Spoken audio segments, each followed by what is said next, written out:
Bienvenue dans un nouvel épisode d'enseignement sur la chaîne JCNB. C'est avec plaisir que nous nous retrouvons pour partager la parole de Dieu et Dieu a une parole puissante pour nous ce matin. Et notre message d'aujourd'hui est intitulé « Le test que tu dois passer avant d'entrer dans la gloire ». Avant d'aller plus loin, prions. Père, nous te rendons grâce et te disons infiniment merci. Merci pour ce temps.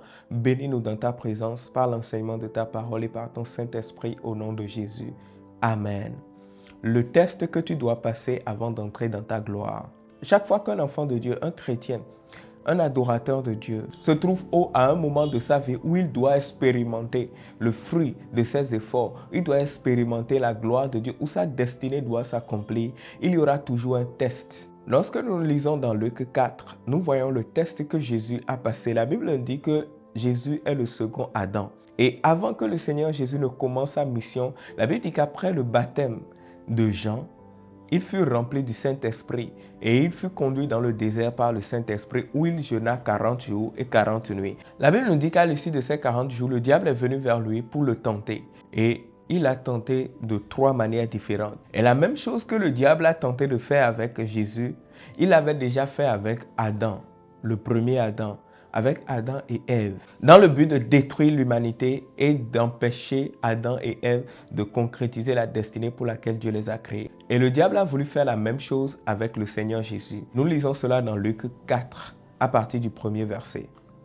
Jésus, rempli de l'Esprit Saint, revint du Jourdain et l'Esprit le conduisit dans le désert. Verset 2, où il fut tenté par le diable durant 40 jours. Il ne mangea rien durant ces jours-là, et quand ils furent passés, il eut faim.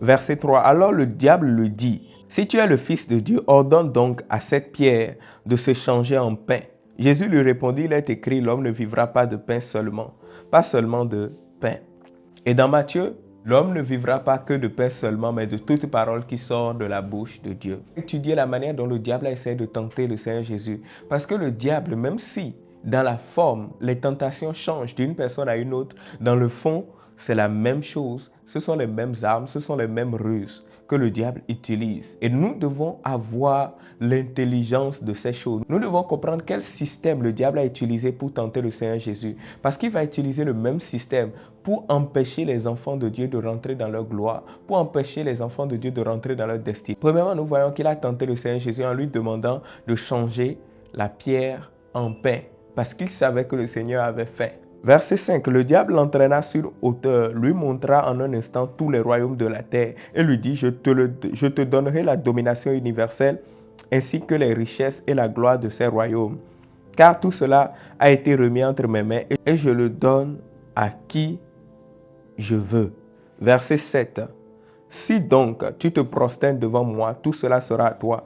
Verset 8, Jésus lui répondit, il est écrit, tu adoreras le Seigneur ton Dieu et c'est à lui seul que tu rendras un culte. Dans cette deuxième tentation, le diable a mené le Seigneur Jésus sur une haute montagne et lui montrait tous les royaumes de la terre. Et il lui dit, si tu te prosternes devant moi et m'adores, je te donnerai la clé, la domination sur les royaumes de la terre. Et nous devons comprendre quelque chose. Pourquoi la Bible appelle le diable le Dieu de ce monde, tandis que le Père, le créateur de toutes choses, est appelé le Dieu de toute la terre. Dieu a créé l'univers visible et invisible. Il a créé l'univers visible et invisible. C'est pourquoi la Bible dit qu'il est le Dieu de toute la terre, le roi de toutes les nations. Mais ici, nous voyons que le diable se présente en Dieu de ce monde. Pourquoi ?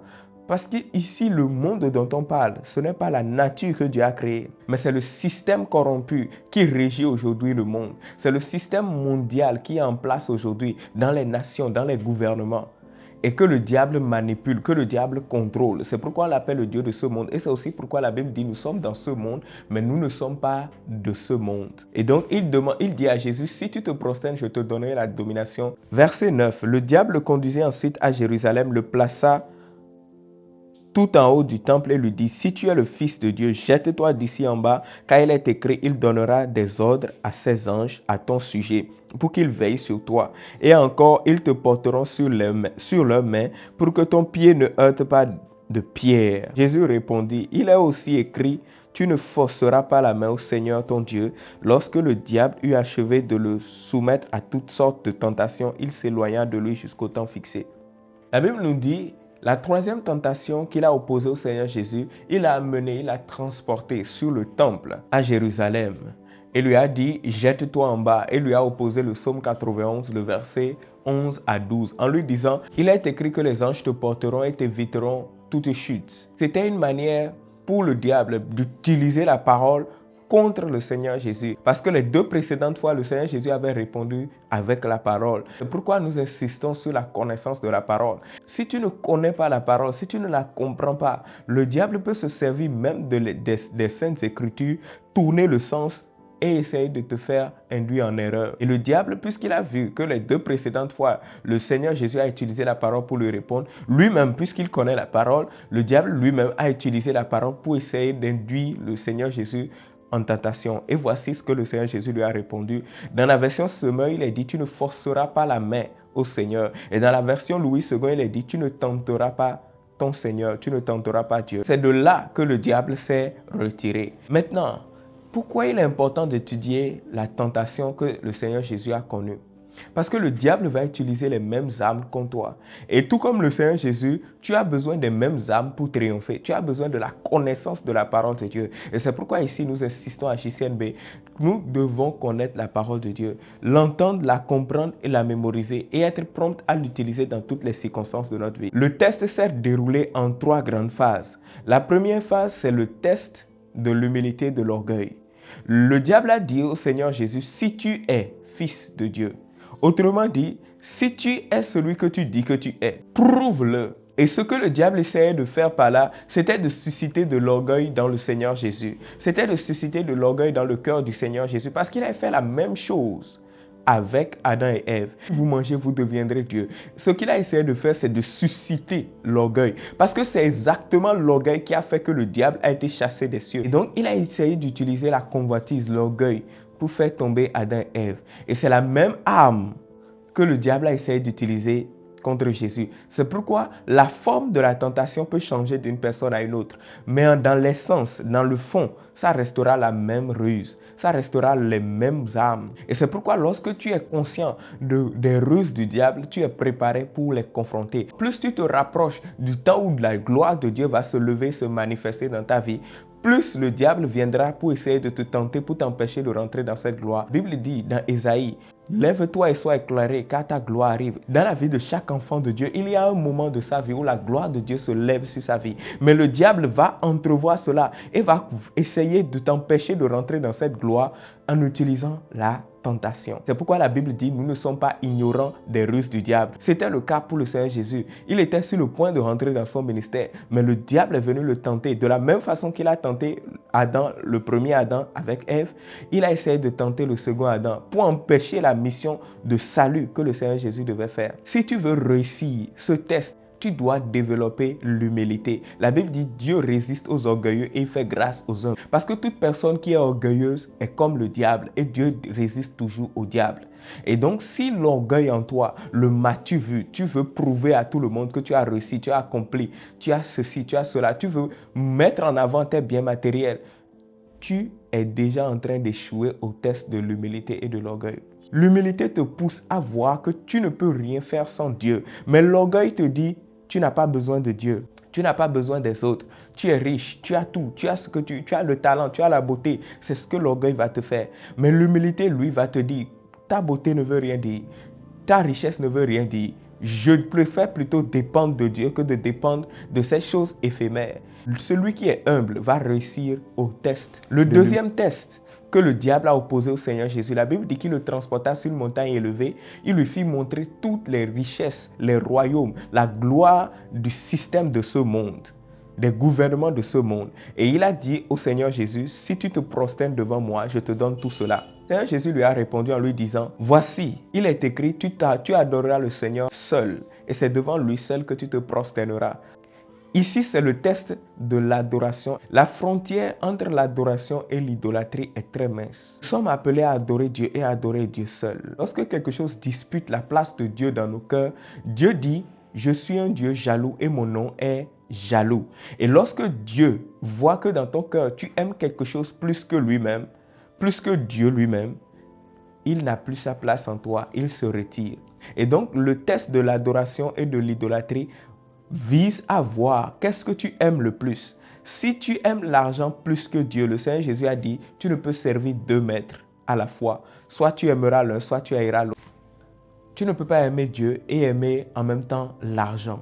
Et c'est pourquoi la Bible dit que l'amour de l'argent est la racine de tous les maux. L'argent lui-même n'est pas un problème, mais l'amour de l'argent est la racine de tous les maux. Beaucoup chantent et disent j'aime Dieu, j'aime Dieu, j'aime Dieu. Lorsqu'ils se retrouvent dans certaines circonstances, ils oublient leur foi et commencent à pécher et à blasphémer. C'est ce que Job a refusé de faire. Sa femme lui a dit maudit Dieu et meurs.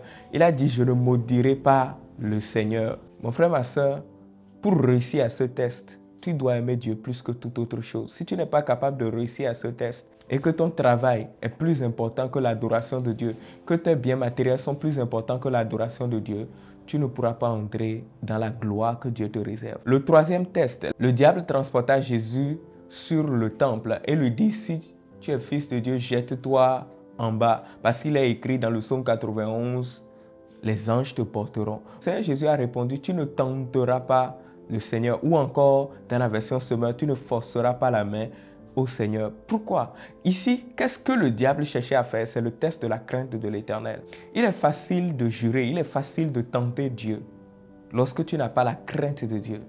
Lorsque un enfant de Dieu n'a pas la crainte de Dieu, il est facile pour cette personne de blasphémer. Il est facile pour cette personne de pécher. Mais lorsque tu as la crainte de l'Éternel, tu sais que cette chose, parce que Dieu ne l'aime pas, je ne ferai pas. Parce que la Bible dit, l'amitié de l'Éternel est pour ceux qui le craignent. La crainte de l'Éternel est capitale. La Bible dit que celui qui craint Dieu est sage aux yeux de Dieu.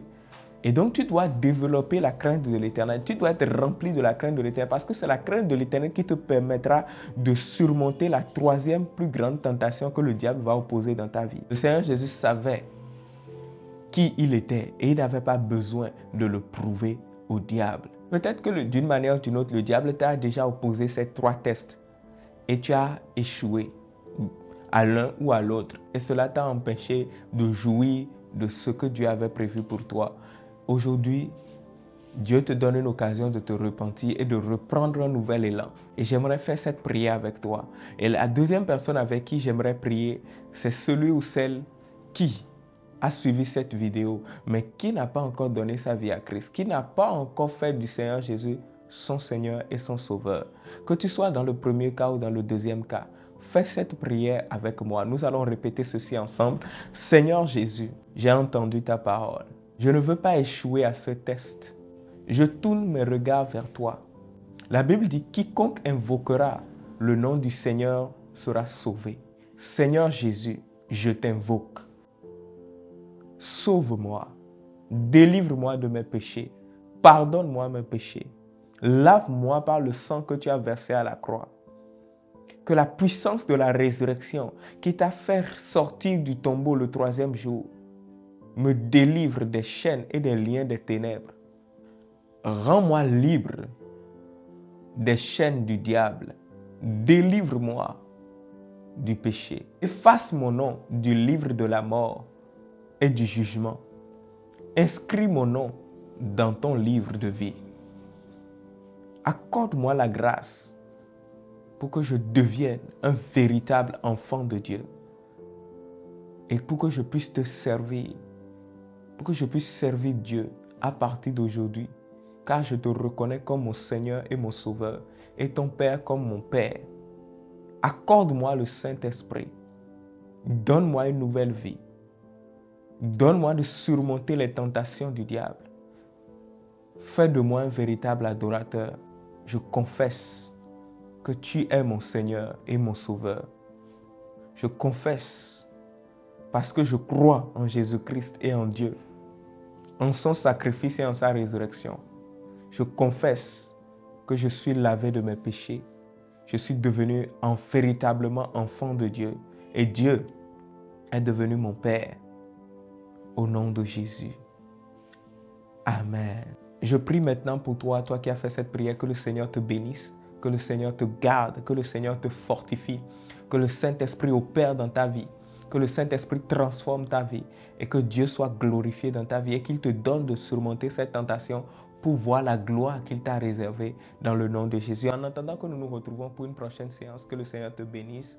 Shalom.